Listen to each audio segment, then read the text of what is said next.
Hi, everybody, and welcome to this week's episode of All About Space with your host, Christophe Paget. Now, in the world of space news, this episode will discuss what ISRO has been up to, and we will review what's going on at Starbase and at the ISS, and then one more word about Odysseus from Intuitive Machines to finally conclude with the launches of the week.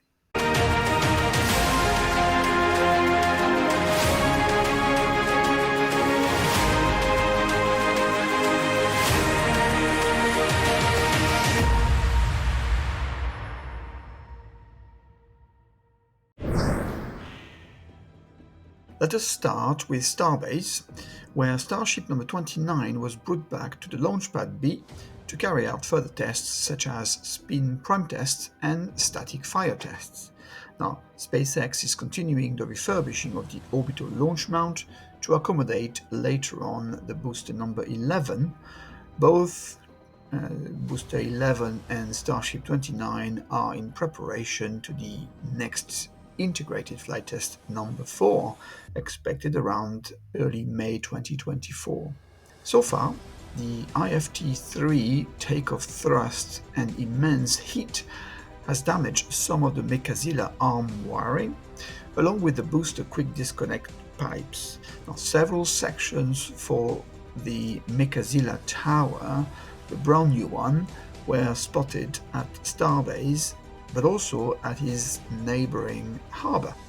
Now, I understand that only 2 sections are missing, which are currently located in Florida.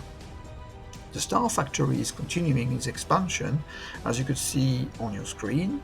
You could see also on the aerial picture the size of this Star Factory compared to the size of the massive Mega Bay. So SpaceX is heavily investing on his Starship production.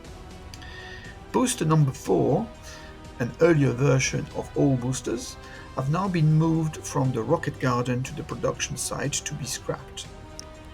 At Launch Complex 39A in Florida, 2 of the SpaceX Starship Stage 0 launch mount legs have been removed, as you could see on the video. Now, it is unclear what SpaceX is planning, so more to come in the next episodes. SpaceX finally carried out successfully the static fire of his Starship number 29. Now, this included the 6 Raptor fire tests, along with a single Raptor emulating in-space engine restart for deorbiting burn. Finally, we could see Booster 13 being prepared in one of the mega bays, along with some more Star Factory building progress, and tank farm expansion with new tanks arriving and vaporizers galore to be added to the fuel system. ISRO has tested his autonomous reusable launch vehicle called Pushback, dropped from a Chinook helicopter at an altitude of 4.5 km. ISRO has tested his flight handling capabilities all the way to landing. Now, the vehicle did indeed land autonomously 4 km later and at a high speed with high degree of precision, an improvement from the previous prototype's flight trial of last year in order to simulate the vehicle's space return. Last week, as mentioned in my previous episode, SpaceX launched its 30th cargo resupply mission, CRS-2 SpaceX 30, to the ISS. Now, this week, the capsule arrived and docked autonomously to the ISS. We often take such a docking procedure for granted when we look at the slow relative speed, but actually the craft's absolute speed is in fact 28,000 km per hour or 17.4 thousand miles an hour. So this is quite a difficult procedure, and I think we ought to respect that amazing achievement. You may have followed the story of Intuitive Machines with their lander Odysseus IM-1 landed softly to the moon. So this week, after the end of the lunar night, it was confirmed that IM-1 is definitely not responding, and therefore this is the end. So rest in peace, IM-1 Odysseus. So whilst some are unlucky, JAXA, on the other hand, was quite lucky with his SLIM, or at least his technology showed a quite remarkable efficiency after the second lunar night. So according to the acquired data, JAXA is saying that some of their temperature sensors, as well as some battery cells, are now malfunctioning, but the majority of the functions that survived the first lunar night was maintained even after the second lunar night. So that picture you've seen is basically the identical shot, but from taken after the second lunar night. ISRO was back again this week in the news with his Polar satellite launch vehicle, which launched back in January the 1st, this year several satellites to low Earth orbit. Now, the remarkable accomplishment from ISRO was the last rocket part, the PSLV Orbital Experimental Module 3, also known as POEM-3, re-entered Earth's atmosphere, making that launch a zero orbital debris mission, a major milestone in sustainable spaceflight. Now, congratulations to ISRO for now having that capability.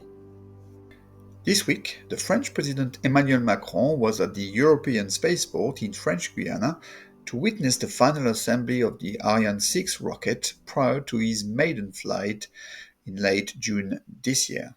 Now, this visit coincided with the 60th anniversary of the creation of this spaceport.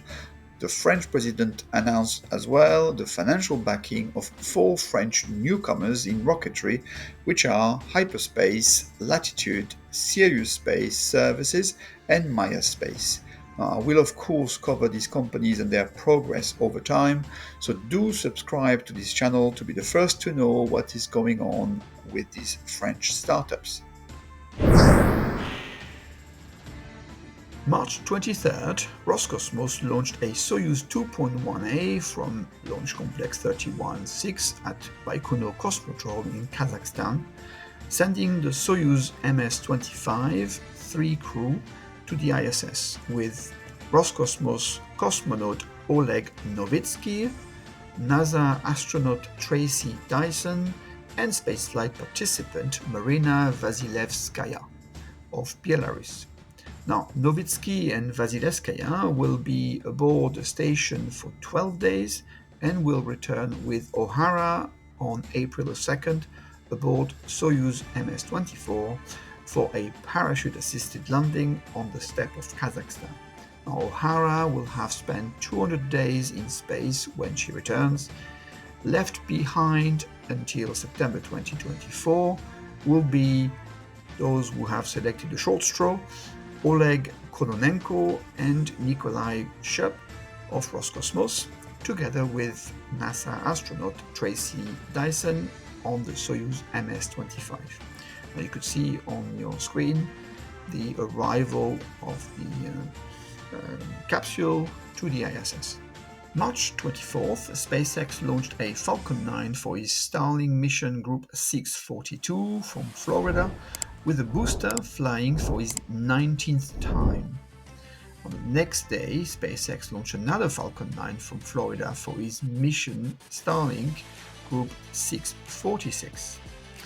On the 26th of March, it's the turn of China Aerospace Science and Technology Corporation to launch a Long March 6C from China with the Yunhai 302 satellite.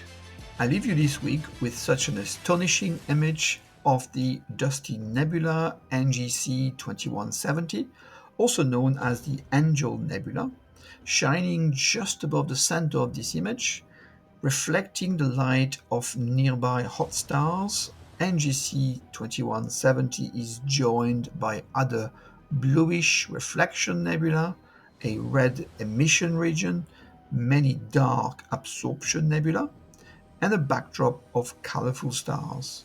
Now, this nebula is located in a massive star-forming molecular cloud in the constellation of the Unicorn or Monoceros.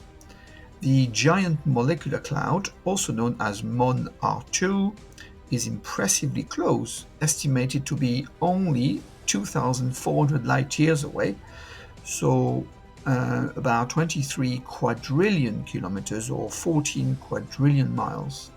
Now, the width of these clouds spans across 60 light years, which represents 570 trillion kilometers or 350 trillion miles.